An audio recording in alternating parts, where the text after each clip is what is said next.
Jean-Pierre Nsamé parle de son séjour à l'équipe nationale du Cameroun et fait des révélations graves.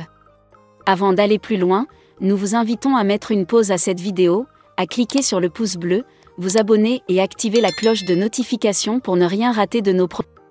Parce que les conditions à l'intérieur ne sont pas en adéquation avec moi. Ce n'est pas comme ça que je vois une équipe. Pour moi, dans une équipe, on ne demande pas d'être ami avec tout le monde, mais plutôt de respecter tes coéquipiers, d'avoir une connexion avec eux, de ne pas les faire sentir que tu es supérieur à eux. Je suis arrivé en sélection pour la première fois, il y a pas mal de joueurs qui me faisaient penser qu'ils étaient supérieurs à moi, parce que je venais du championnat suisse, qui selon eux est secondaire. Et quand je rentre, je dis à mon frère, je suis déçu de la sélection. Je pensais retrouver des potes, même si je ne le connais pas, genre tu te crées des amitiés, et tu seras content d'y retourner, mais c'était totalement l'inverse. Des clans, des jeux d'influence, l'étalage des richesses, et moi je le dis mais on est venu pour du football les gars. Écoutez cet extrait et dites-nous ce que vous en pensez en commentaire. Et tu sais l'anecdote, on était à la Coupe du Monde, au Qatar, et au moment où on devait essayer comment ça s'appelle, les maillots, on avait une journée média.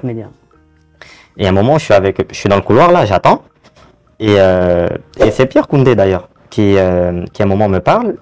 Et là, il me demande un truc. Tu vois, il y a un truc qui est par terre, il me dit, est-ce que tu peux ramasser ça? Mais genre, c'est à côté de lui. Ouais. Et je le regarde, je lui dis, mais toi, tu penses que je suis ton enfant? Il me dit, non, mais tu sais, il me le dit avec un ton de supériorité.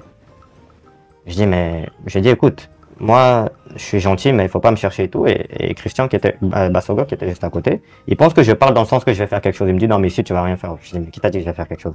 Je suis simplement en train de te parler, tout ça. Et moi, je lui dis, mais pourquoi tu me parles comme ça, comme si j'étais ton petit frère? Et c'est là, en fait, qu'il me dit, non, mais parce que toi, à chaque fois qu'on te parle, t'es toujours tranquille, tout ça. Et je dis, ah, d'accord. Donc, c'est parce que je suis gentil que vous pensez que je suis quelqu'un de faible, entre guillemets. Et en fait, c'est là que j'ai compris que, non. Il y a eu cet épisode justement au niveau de la Coupe du Monde, le match contre la Suisse.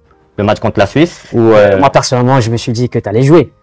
Moi aussi, je l'attendais ce match-là. Et je pensais peut-être pas que j'allais commencer, mais au moins que j'allais rentrer, tu vois. Et la veille du match, je suis convoqué par le coach Minet, je crois que c'est comme ça qu'il s'appelle. Minet, en fait, qui me parle, qui me félicite de la saison que je suis en train de faire, qui me dit que voilà, Choupo-Moting et moi, on est très en forme à ce moment-là, etc. et tout.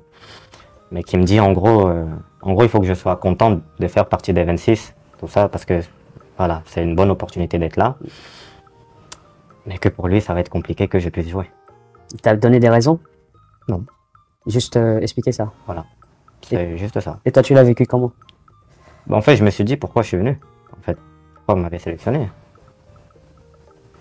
Dans ce cas, si c'est juste pour que je sois content d'être là, pour que je prenne ça comme une bonne opportunité d'être là, je pense que vous, en fait, c'est là, je pense que vous vous trompez de personne, en fait. N'hésitez pas à vous abonner et activer la cloche de notification pour ne rien rater de nos prochaines vidéos.